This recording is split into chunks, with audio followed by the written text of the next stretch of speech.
Welcome to Top Advisor Marketing, where you will learn how to become a prolific online influencer, attract more ideal clients, and grow your practice. Brought to you by Top Advisor Podcasting, a done-for-you podcasting solution built just for trusted advisors. And now, your co-hosts of Top Advisor Marketing, Kirk Lowe and Matt Halloran. Hello and welcome to another Top Advisor Marketing Podcast. We're doing something internal here. Now, a lot of times it's Kirk and I talking when we're talking about our internal company here, but today we've got Lauren Buss. Now, Lauren has been with us for a long time. She's one of our account managers, and today we're going to talk about what it's like to work with her and really the company. But before we do that, we always want to kind of get to know who the heck we're talking to a little bit. So, Lauren, why don't you tell us a little bit about your history and why in God's name you actually even came back to working for the company? So thanks for having me, Matt. I'm really excited this is my first time on the podcast, so I'm really excited to get in here and do this. So basically for my undergrad, I graduated with a double major in communications and English, a minor in psychology, and a specialization in creative and cultural industries. I know it's a bit of a mouthful, but from there I went and did my master's in journalism and communication. But I've always been a writer, and I really wanted a job where I could write and work, but also like work directly with people, with companies, things like that. I actually met with you for the first time before I had even graduated from my master's. It was really nice kind of knowing that I had something right out of school. I've been with the company for 2 years now. Like you said, I did go part-time for a little bit to kind of see some other sides of the marketing industry. But I realized what I really love is working directly with people, helping them to share their thought leaderships.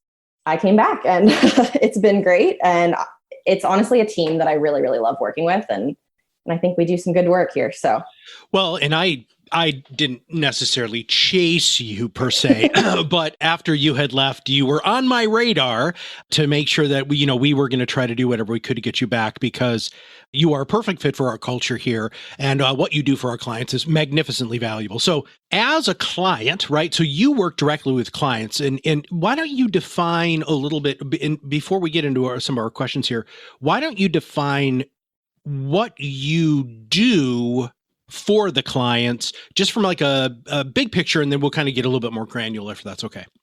I basically act as the touch point between our company and the client. So any questions that they have come through me, any concerns, any feedback, any revisions, any, wow, I love this is amazing, comes through me. I basically just kind of act as the liaison, I guess. I do a lot of the writing and reviewing for clients, but then I also just kind of work with them to help make sure that their podcast is exactly what they'd like it to be, and that it's actually effective and reaching people and things like that.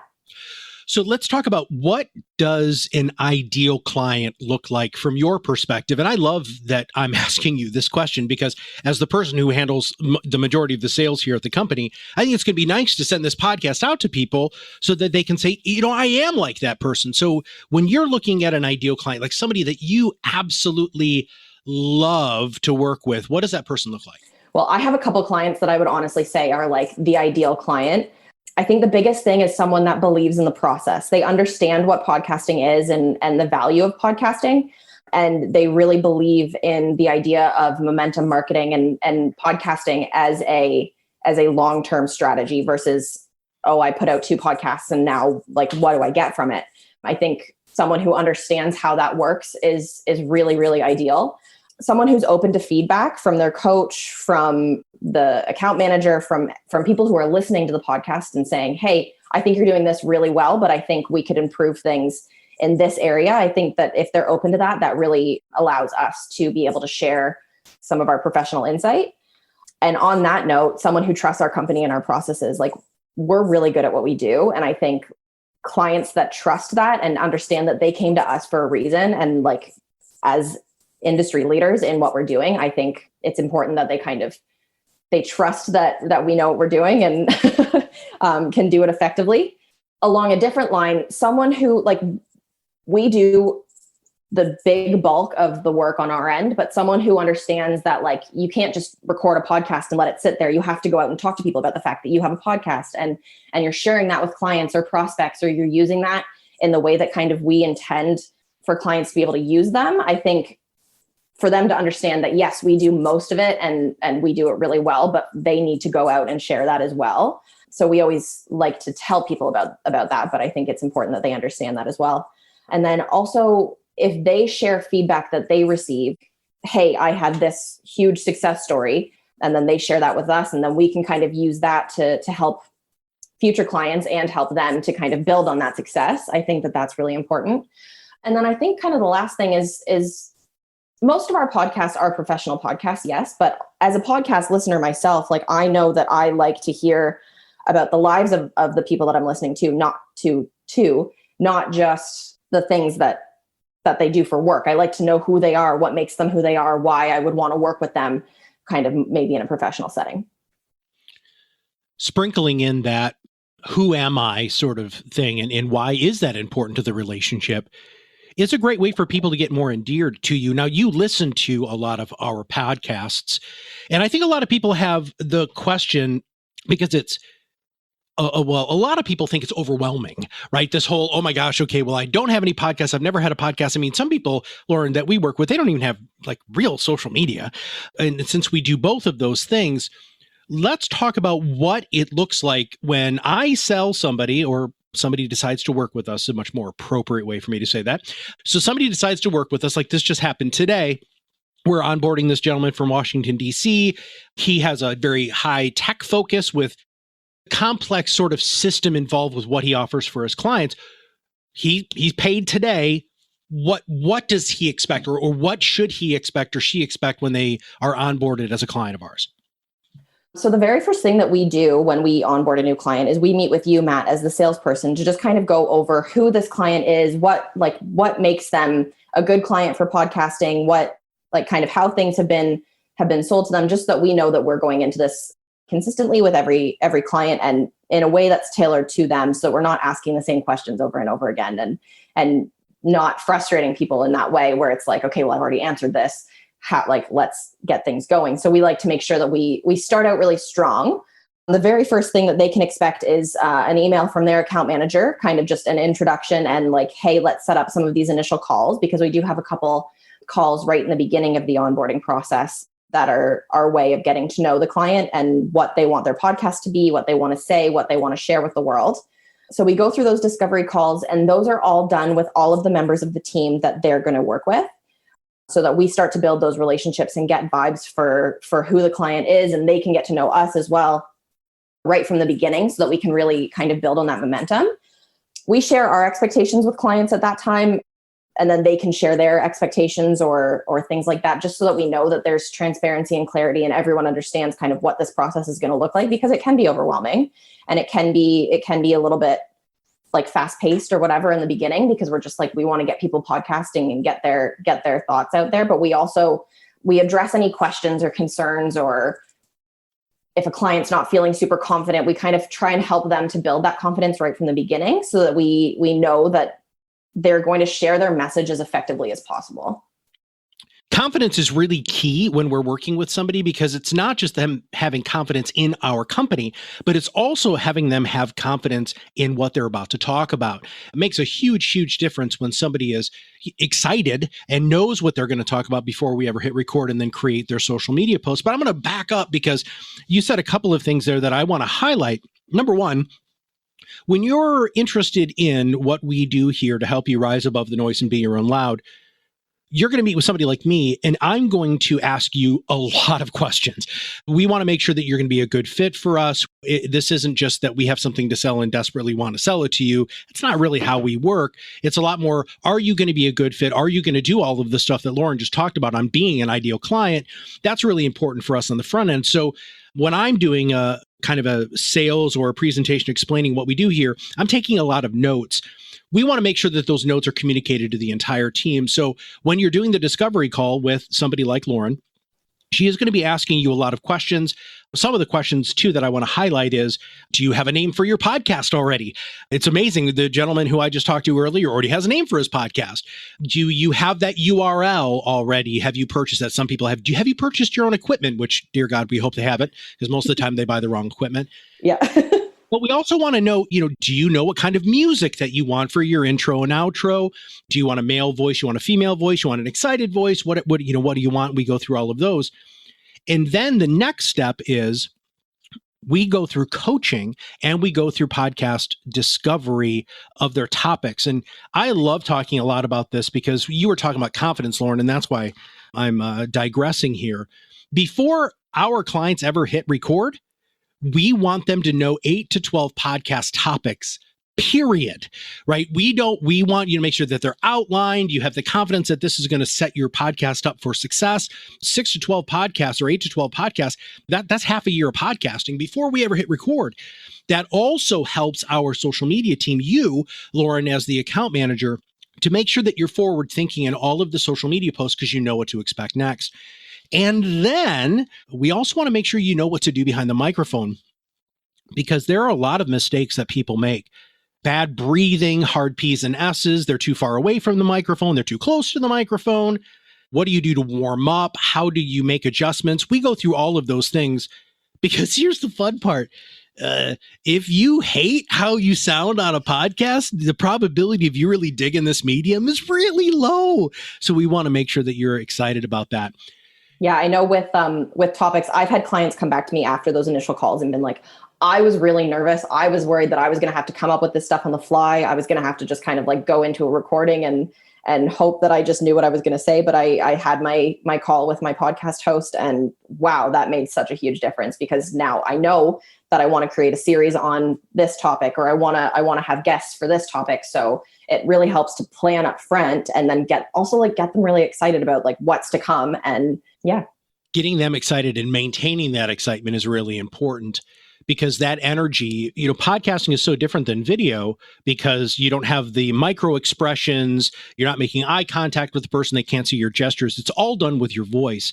And that excitement that we help coach our clients through even before we hit record is I think that's something a little unique and different for us. My background as a coach, the people that we have who are the hosts have a lot of coaching experience, and our goal is to really have you all hit it out of the park.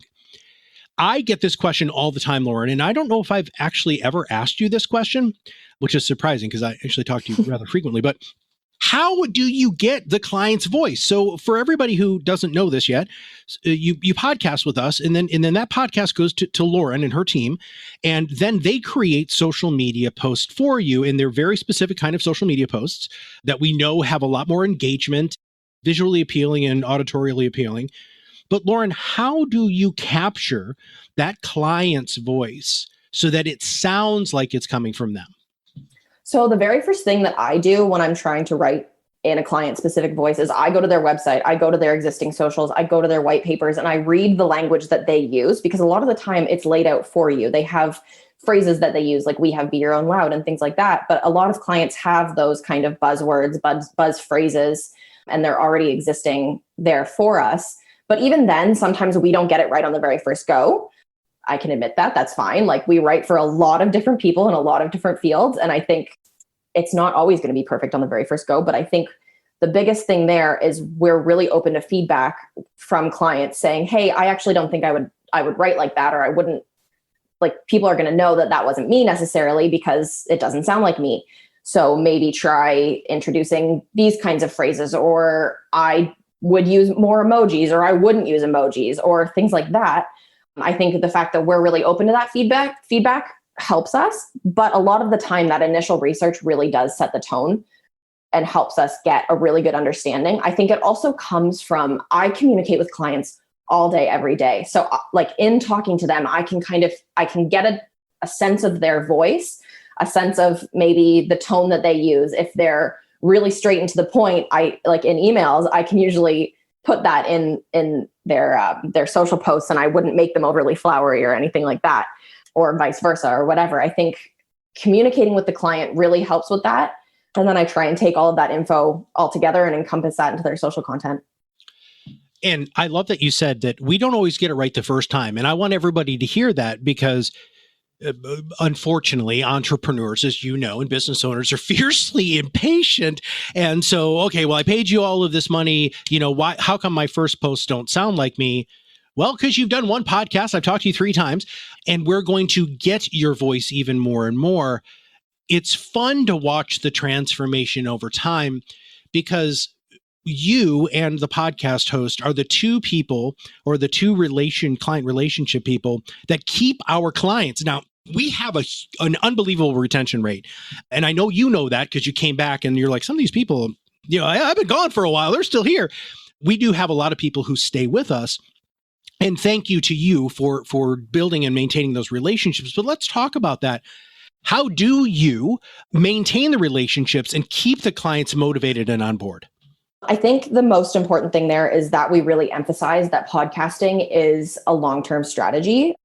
It's done with momentum marketing. Like, you can't go into it thinking, oh, I'm going to do this for 6 months and then quit and call it a day and say I have a podcast and whatever. I think starting right from the beginning, helping clients to understand, like, this is going to take a little bit. You're not going to see results immediately, but that's expected. And helping them to understand that from the beginning, I think really helps with retention because the ones that are committed are the ones that are going to succeed. And obviously that shows with the clients that have been with us since the beginning of the company.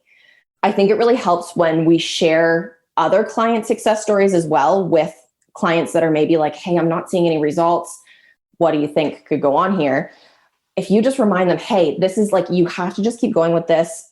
Maybe you just haven't hit that peak topic yet that you want to, that you're like, oh my gosh, this is where, like, the direction that I need to go. But also sharing the really big success stories that other clients have had, I think really helps them to see, like, hey, this does work, this can work. And they want to keep going from there. I think it also really helps that we have a lot of ways that we can say, hey, we do the work on our end, but we also think that you need to be telling people when you meet them and they're a small business owner, you can go to them and say, hey, I have this podcast episode that talks directly to small business owners, and showing them ways that they can utilize their podcast without just going to people and awkwardly being like, hey, I have a podcast. Do you want to listen to it? Like, going to people, like, helping them to go to people and say, I have a lot of really good thought leadership that I want to share with you. I think that really helps. And I think because we have such a strong coaching program, it really helps to instill confidence in people. And when they feel more confident, they're going to feel more confident to go to people that they know or people that they're trying, like, or go to prospects or things like that, and be able to say, like, I think that I can help you. I think that I have a lot of information that's really good for you. And I really want to work with you and do that. But I think you should listen to my podcast to make sure that this is something that works for you.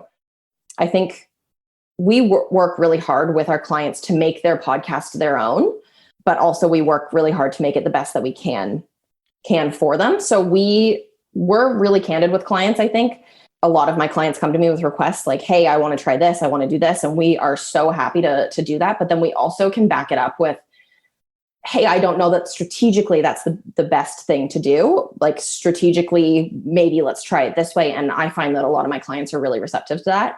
And I think the fact that we have that strategy to back up what we're doing is huge for client retention. And just to put this into perspective for those of you who might not have subscribed to this podcast yet, or you're hearing it for the first time, or somebody just turned you on, or a couple of episodes deep. As of the date of this podcast, we published about 1,600 podcasts and done over 35,000 social media posts. This is what we do, right? This is why we get up in the morning. You can tell by Lauren's voice. She's super excited about it. She's one of the people in the company who matches my level of passion about all of this stuff and energy. And that's one of the reasons we're so happy to have her on board.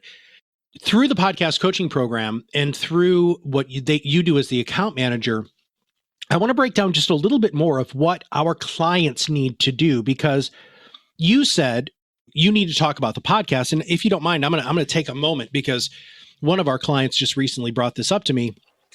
I was just following up with him. He wanted to chat with me about something. I don't remember what it was, but he had said, Matt, I don't even care if anybody ever listens to my podcast.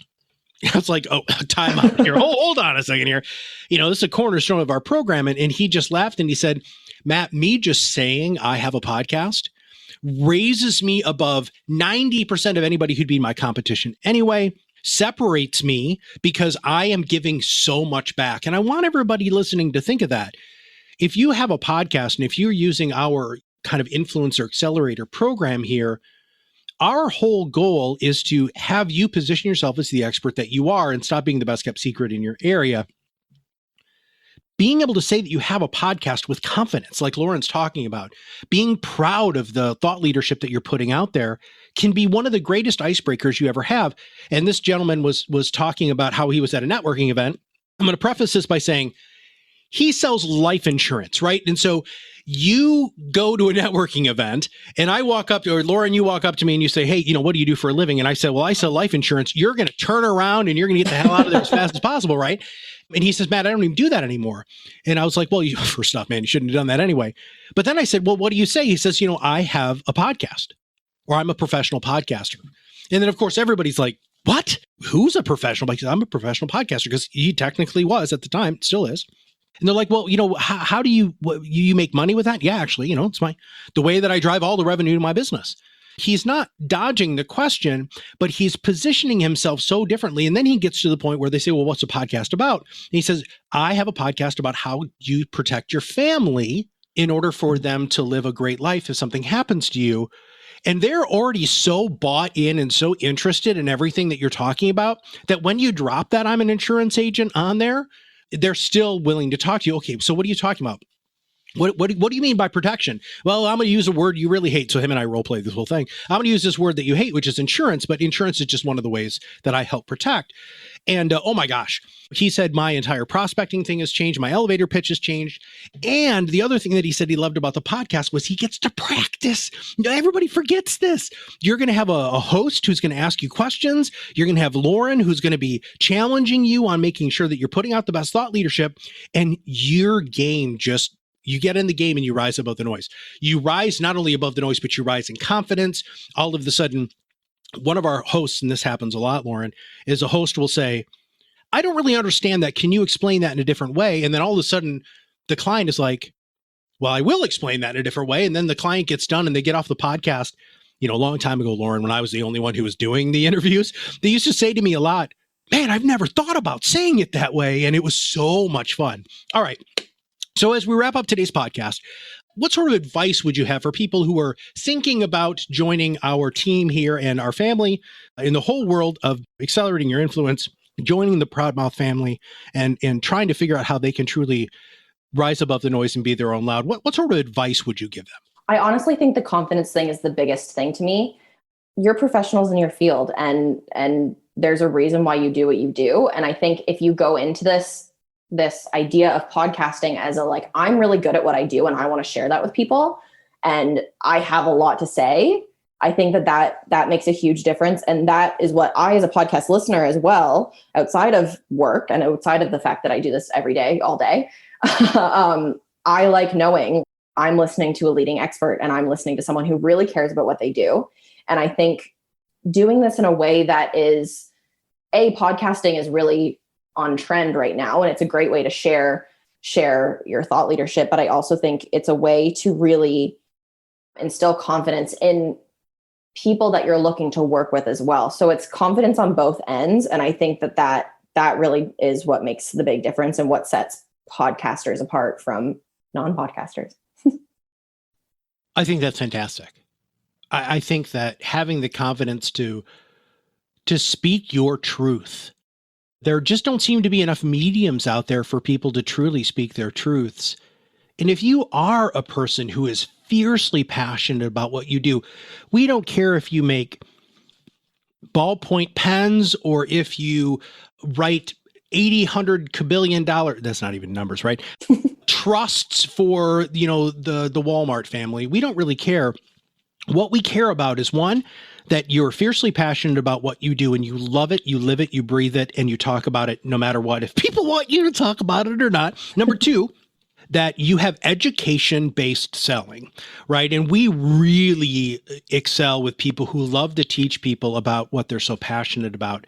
And then number three, that you want to market in a way that is fundamentally unique and different, right? Lauren, I'm very plugged into who is our competitor or competitors, and I'm air quoting there, because we don't really have a lot of competition. Now we do have competition and they're great, right? I know we can't handle everybody. And if you want to work with them, have fun. But what we do and how we've set up our company here is really different. As of this recording, we have about 12 professional writers. We've got 3 professional voice hosts. We've got the account managers. We've got editors. We've got auditors, quality control. We've got a whole podcast editing team that makes your podcast sound fantastic and, takes out the ums, ohs, so's, and you knows. And we do all of this, and we don't do it for cheap. We are not the cheapest one on the block, nor will we ever be the cheapest one on the block, because we spend a lot of money on people like you, Lauren, and you know that.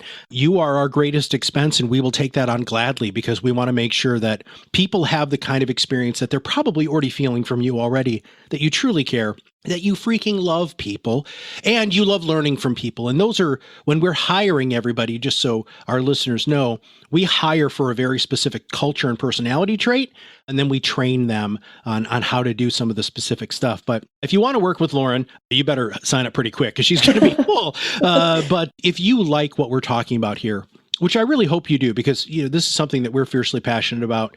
I get asked all the time, Lauren, Matt, why do you love your job so much? And I'm just like, I get to talk to really smart people every day. I get to ask them questions. I get to talk about how I can help experts stop being the best kept secret in their area, which is the number one thing that drives people insane who have lots of education, lots of experience, and a very fine-tuned specialty. And I love doing all of that. So if you want to know more about what we do here, all you have to do is connect with me on LinkedIn. That's probably the best way for you to do it. You can also follow us on social media on Twitter and Facebook, and we'll be more than happy to reach out. Lauren, thank you so much for being such a great guest. Thanks so much. I had such a good time. If you have not subscribed to the podcast, make sure you click the subscribe now button below. That way, every time we come out with a new podcast, it'll show up directly on your listening device. And finally, if you know anybody who should hear this podcast, it's super easy to share. All you have to do is click that share button. And if you have an extra 2 seconds, give us a quick review on iTunes or any of the players. That way we know if we're doing a good job and if you, like what we're doing and we're providing you with great information. So for everybody here at Top Advisor Marketing, rise above the noise, be your own loud, and stop being the best kept secret in your area. We'll see you on the other side of the mic. Are you ready to change the way you communicate with your clients? Are you tired of being the best kept secret in your area? Learn how to become a prolific online influencer, attract more ideal clients, and grow your business. Contact us today and see what the power of podcasting can do for your business. Click on the Contact Us link on our website at topadvisormarketing.com and set up a call to learn more. Follow us on LinkedIn and Facebook for more updates and information.